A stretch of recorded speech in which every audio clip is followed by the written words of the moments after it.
ओम शांति। व्यक्ति आज कर्म तो करता है, लेकिन कई बार जब उन कर्मों की सजा हमें मिलती है तो हम बहुत पछताते हैं। कई बार हम सोचते हैं कि हमें इन कर्मों की सजा ही क्यों मिली। पश्चाताप भी होता है, लेकिन हम यही भूल जाते हैं कि हम जब कर्म कर रहे थे हमने उस कर्म के बारे में बिल्कुल नहीं सोचा। क्योंकि जब हम किसी भी कर्म के बारे में सोचते नहीं हैं और उसे कर देते हैं तो बाद में सिर्फ पश्चाताप रह जाता है कि काश उस समय में थोड़ा सा स्थिर होकर या ठहराव से उस कर्म को समझ लेता तो करता तो शायद आज इस सजा से बच जाता। बहुत सारे लोग कर्म करने के बाद सोचते हैं, लेकिन आप एक चीज का ध्यान रखें कि हम जब कोई भी कर्म करते हैं अगर हमने बिना सोचे समझे कर दिया तो सिर्फ पश्चाताप रह जाएगा और कुछ नहीं। और हम कई बार जीती हुई बाजी भी हार जाते हैं। बहुत सारे लोगों का एक साथ दिल दुखा देते हैं। तो आप सोचिए, हम जब कर्म कर रहे हैं सिर्फ हमें यही तो सोचना है कि इस कर्म से कितनों के दिल दुख रहे हैं, और अगर दुख रहे हैं तो मुझे वो कर्म नहीं करना है। लेकिन कई बार क्या होता है कि हम जो कर्म कर रहे हैं वो भगवान को तो अच्छा लग रहा है, लेकिन इंसानों को अच्छा नहीं लग रहा। तो उस समय आपको सिर्फ भगवान के बारे में सोचना है, क्योंकि जब आप कोई बुरा कर्म भी करते हैं तो भी इंसान आपको रोकेगा, जब कोई अच्छा कर्म करेंगे तब भी आपको कोई ना कोई टोकेगा। तो हमें बस इतना ध्यान रखना है कि हमें कोई भी कर्म जो है गलत नहीं करना है। जो कर्म अगर बहुत सारे लोगों के हित में है तो वो कर्म करो। लेकिन कई बार हम वो कर्म करते हैं लेकिन वो किसी के हित में नहीं होता और हम कर लेते हैं, तो सिर्फ उस समय हम ओनली प्रायश्चित करते हैं कि काश समझ जाते। कई बार हम लड़ाई झगड़ा करते हैं, किसी को मार पीट कर आ जाते हैं, उस समय बहुत गुस्सा होता है मन में।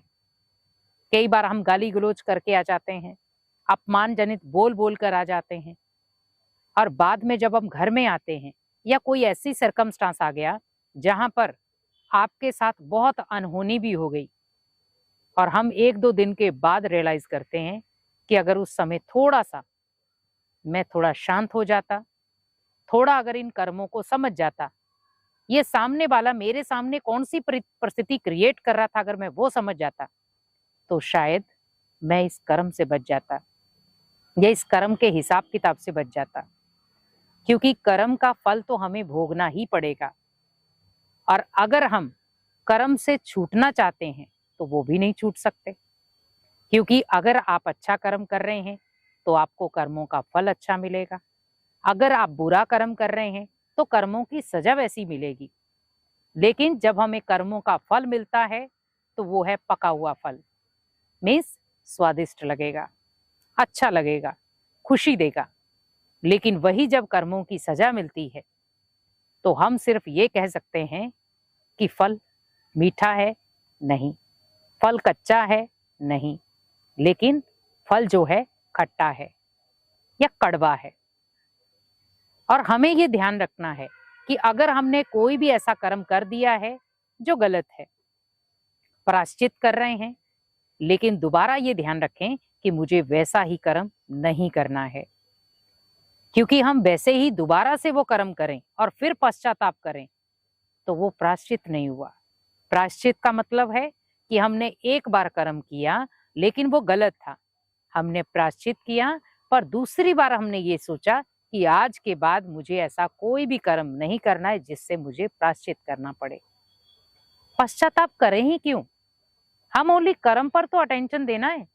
अगर हम कर्मों पर ही अटेंशन दे देंगे तो हमें ना तो रोना पड़ेगा ना किसी से कुछ सुनना पड़ेगा। क्योंकि आज बहुत सारे लोग आपका अपमान कर रहे हैं, आपके साथ बुरा भला कर रहे हैं, आपके साथ गलत कर रहे हैं। कई बार आपने भी उनके साथ किया होगा जिसका रिटर्न वो आपको दे रहे हैं। क्योंकि कर्मों का हिसाब किताब लौट कर आपके पास ही आएगा, और जब वो कर्मों का हिसाब किताब लौट कर आता है कई बार 1 साल भी लग जाता है और कई बार 50 साल भी, और कई बार 5 महीने या 5 दिन में भी वो कर्मों का हिसाब किताब आ जाता है। और जब यही कर्मों का हिसाब किताब आपके जीवन में आता है तो वो दर्द या दुख देकर जाता है। लेकिन आप सोचो कि जब आपके कर्म ने किसी के जीवन में दुख दर्द दिया, तो उस समय हमने वो दर्द कैसे सहन किया? हमने भी तो उस आत्मा को कोसा होगा कि उसकी वजह से ऐसा हुआ। लेकिन वही जब जीवन में मेरे आया, तो हमने बहुत सारी आत्माओं को कोसा। तो वैसे ही सोचें कि जो आपने बीज बोया है, वही आपको कर्मों का फल काटना पड़ेगा।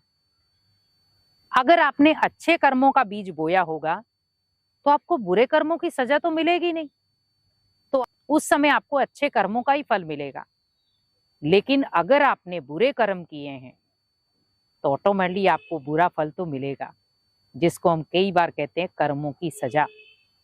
और जब इंसान को कर्मों की सजा मिलती है, तो कई बार वो कर्म उसे बोलने लायक भी छोड़ते नहीं हैं। और ये आपने कई बार देखा होगा, क्योंकि वो अचानक आते हैं। ना व्यक्ति समझ पाता है, ना व्यक्ति बोल पाता है, और ना दूसरों को समझा पाता है। इसीलिए विशेष ध्यान रखें कि हमें कर्मों की सजा से बचना है, तो कुछ चीजों का अटेंशन रखें। और जब हम उन चीजों का अटेंशन रखेंगे, तो हम कर्मों की सजा से बच भी जाएंगे, क्योंकि कर्मों का फल तो हमें भोगना पड़ेगा। पर अगर मुझे कर्मों की सजा से बचना है, तो श्रेष्ठ कर्मों में अपने कदम आगे लेकर जाएं और अपने जीवन को श्रेष्ठ और नई दिशा दें। ओम शांति।